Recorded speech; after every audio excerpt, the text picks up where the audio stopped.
introductions are in order, let me start by introducing myself. My name is Chioma and welcome to my channel. One of the big reasons behind starting this channel was to provide information, education, and maybe a smattering of entertainment as well, especially for the benefit of anyone who is going through the same sort of journey of moving from one country, maybe their home country, to a foreign country and starting life all over in a new country. Okay, so I'm hoping that you're able to gain a tip or two. And for those of you who maybe are here out of curiosity, you want to know what this person is about, probably because, you know, you're hoping for some kind of cultural education or to sort of see life from another person's perspective or through the lens of another person's experience, then you are in the right place. Welcome, welcome, welcome. Let's get straight to it. Today, I thought it might be important for us to explore the topic of landing your first job here in Australia, right? But most importantly, I'm going to be framing this discussion around expectations, because oftentimes we build a lot of expectations around certain goals, dreams that we hope to achieve. And then we find out at the end of the day that there's a disconnect between expectation and reality. So there's like a huge gap in between these two. And landing your first job in a foreign country can be one of such experiences where you find that things are not quite the way you envisioned them in your head, because maybe you didn't account for some of those peculiar things you would encounter as a newcomer to that culture or a newcomer to that country. And from my own experience and also the experience of other people that I have spoken to, I feel like it's really important to talk about that. So along the way, I'm going to be sharing my own particular experience of landing my first job here in Australia. Or maybe let me phrase that a little more accurately. This is not just about landing your first job, but actually starting to earn income. Let me put it that way, because there's so many ways that you can earn income without necessarily having to go work for somebody. So yes, it's around starting to earn income when you first arrive in a new country. So like I said, along the way, I'll be sharing my own experience, okay? And then I will also be sharing things you might consider to be tips or strategies around how to have reasonable expectations, and also some of the things that you can do to actually land your first job. Speaking about landing your first job, maybe you want to go check out one of my previous videos, okay? So I think it was 2 videos ago where I spoke about things that you need to set up to get yourself ready for your first job here in Australia. So maybe you want to check that video out and then also see this one, okay? You know, speaking about making a decision to relocate to another country, I imagine that some of the reasons tied to that decision would center around wanting a better life for yourself or for your family. And when it comes to considering what a better life would look like, maybe to you it's around, you know, accessing more opportunities for career growth or professional development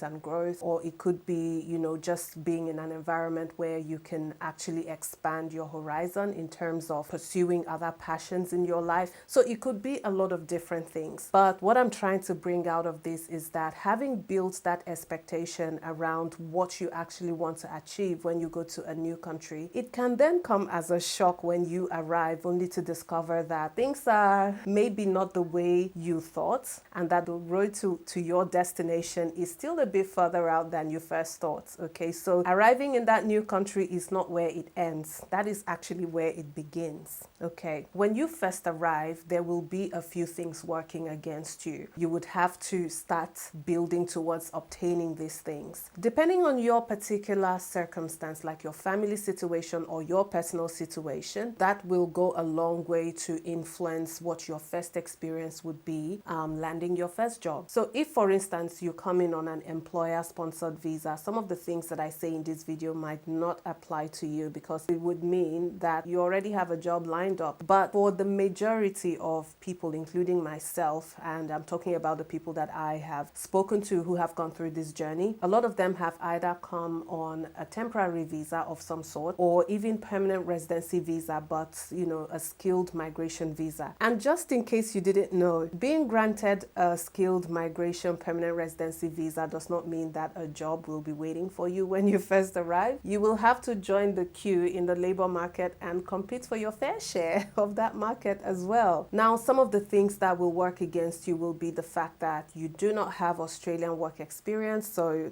obviously the question of an employer providing a reference to you in your job hunting activities is very limited already. You will also not have Australian qualifications. So if you're coming in here as an international student, you wouldn't have obtained that qualification as yet. If you're coming in on a temporary visa, that's another hurdle that might stand in your way, because when it comes to the priority around who gets offered a job first, Australian citizens and permanent residents stand right at the top of the line, and you would also have to contend with that. So yeah, there's a few things just standing in your way, and that's why I said the gap between expectation and reality, especially if your expectation is not closely matched to the reality, then it can very easily become a frustrating experience for you. And that's why I said I'm framing this whole thing around having realistic expectations, okay? So how do you bridge that gap? How do you gain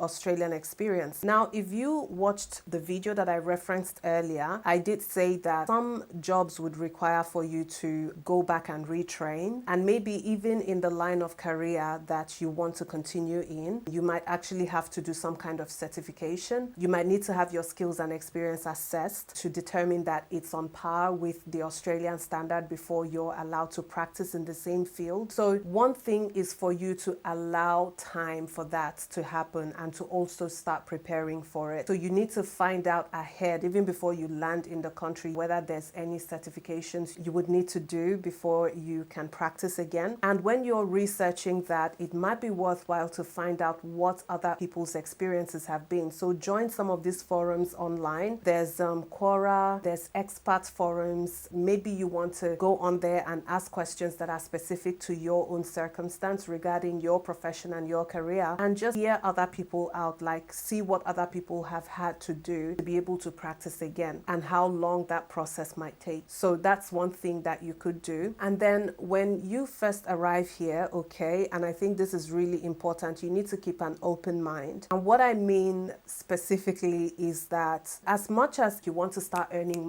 money as soon as you arrive, there's also other aspects of settling into a new country that are equally as important. You want to build up your communication skills, for instance, learn the general culture of the place and how you fit into that culture. So one of the ways to do this is to put yourself out there and be open to opportunities that come your way. It is part of that experience of bridging the gap between where you are and where you need to be when you first arrive in a foreign country. We've all had to start from somewhere when we first arrived in a new country, and this is one of those places that people start, a survival job, and there's nothing wrong with it, okay?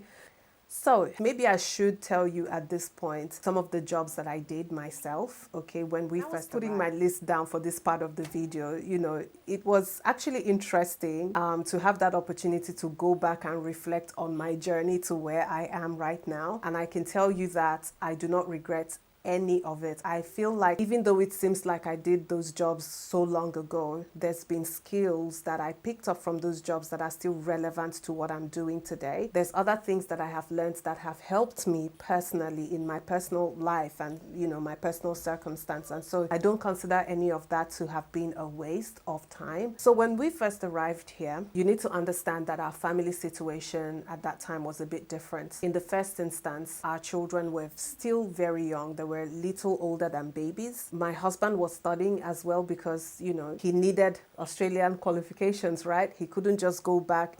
Despite his years of experience in the building industry, he couldn't practice here until he had gone back to school and obtained an Australian qualification, most importantly. So he went back to school. He was an international student. And given that there are restrictions around how many hours an international student can actually work and their dependents as well, it very quickly became apparent that in our situation, it didn't make sense for the both of us to be out there working, because it would have meant that most of one person's salary, if not all of it, would go towards paying for childcare. And so because the kids were still very young, he was the one going to school, I had to stay home with them. And that was where my sewing skills came in handy. I started relying on that, and that was my first source of income when we first arrived. I started taking custom orders, and it was a very easy business to set up. You know, all I had to do was get myself an Australian business number and I was good to go. And in that way, I started building my own networks and, you know, just finding community, which is super important when you first arrive, because isolation can be a problem. Okay, you feel very isolated when you first arrived, especially if you have no family or friends in the country that you're moving to or the area that you're moving to.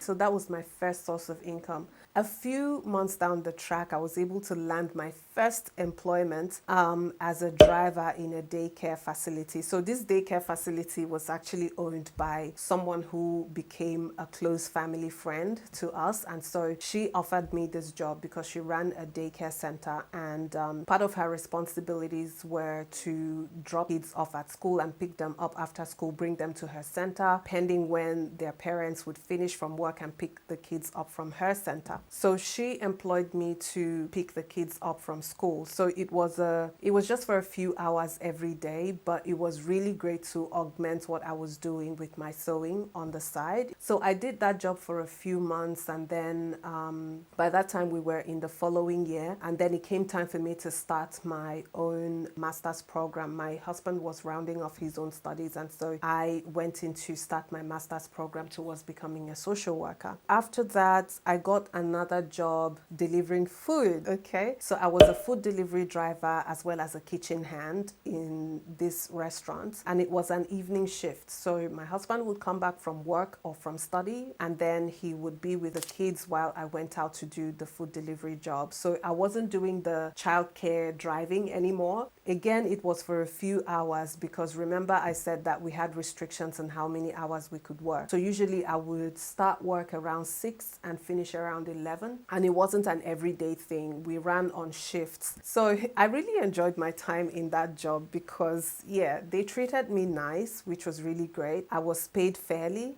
good as well, and I was the only female driver in that place. Yes, I made history. Just kidding. Yeah, but they treated me well. I enjoyed my time there. And then after that job, what else did I do after that job? So by then I was studying. So part of the requirements for studying to become a social worker involves going on placements. So you have to do 2 placements in the program that I was studying. Those 2 placements would amount to 1,000 hours of unpaid full-time work. Okay, and that works out to about 6 months of unpaid work.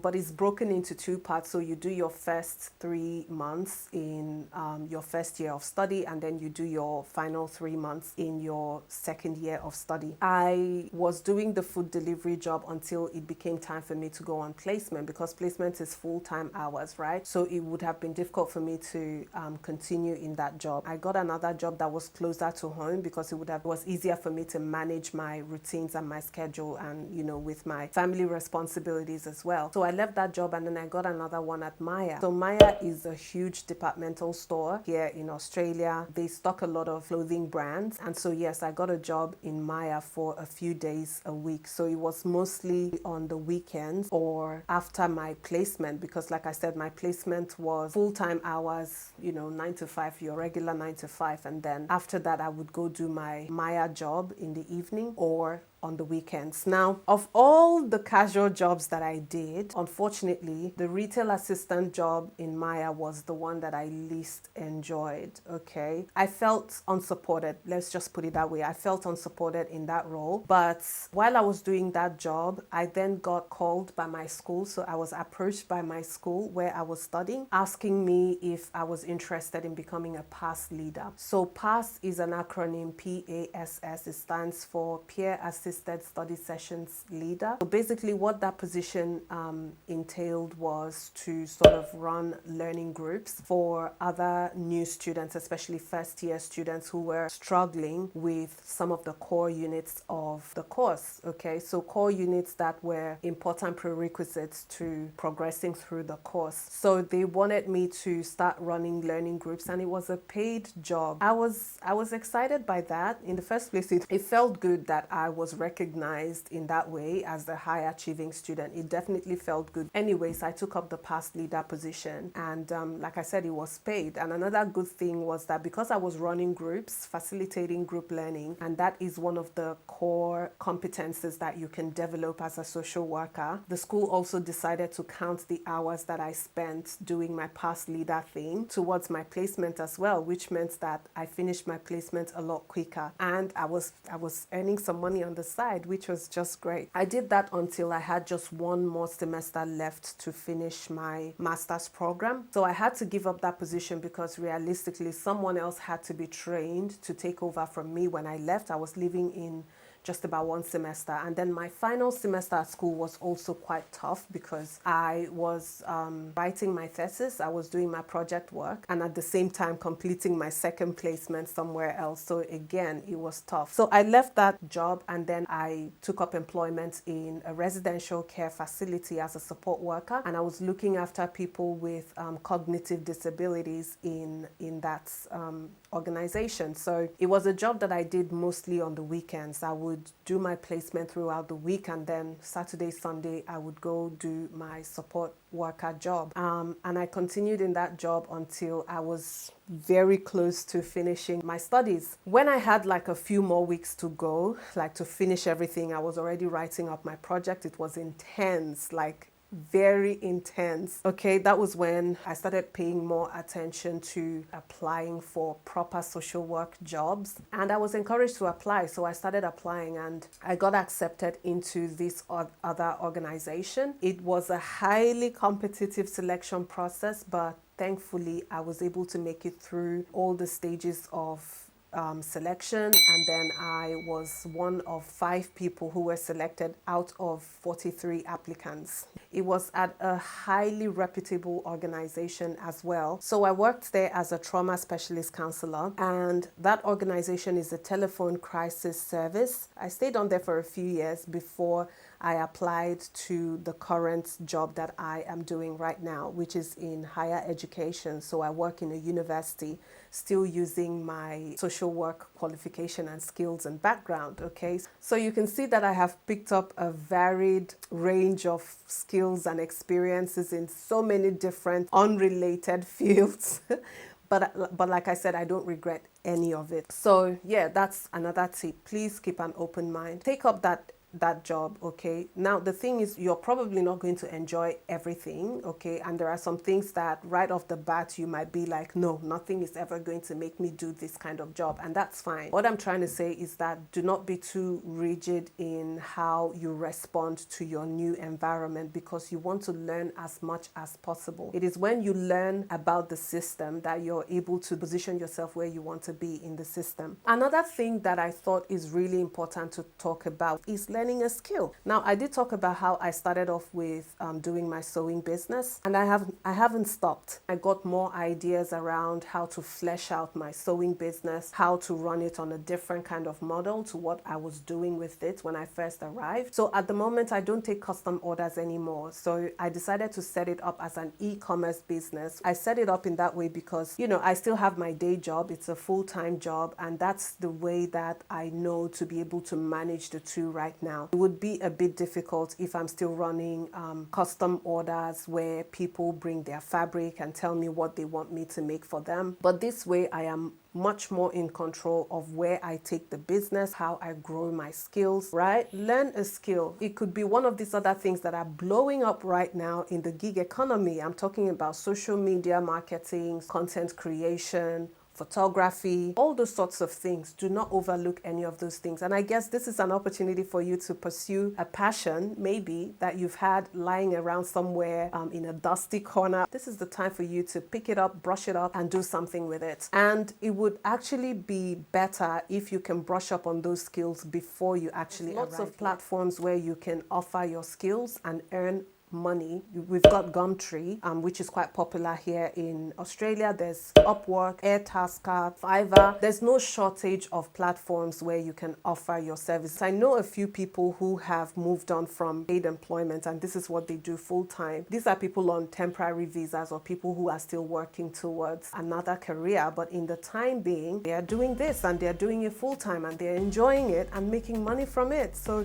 please learn a skill, and who knows what might come out of that, okay? Do not be the one standing in your own way, okay? Another thing that I love about Australia is the fact that it's an environment that gives you space to actually reflect on and tune into your passions, other passions that you may have had but which you felt like you couldn't access any opportunities to build on that passion. This is an environment that would encourage you to do that, so please do not hold yourselves back. That's what I wanted to share with you today, so I hope that this has been helpful. Again, I would remind you to see my previous videos, and please like this video. If you want to share it, you're more than welcome to do so, and maybe you want to subscribe as well. So until I come your way again with another video, please stay safe, okay? Bye.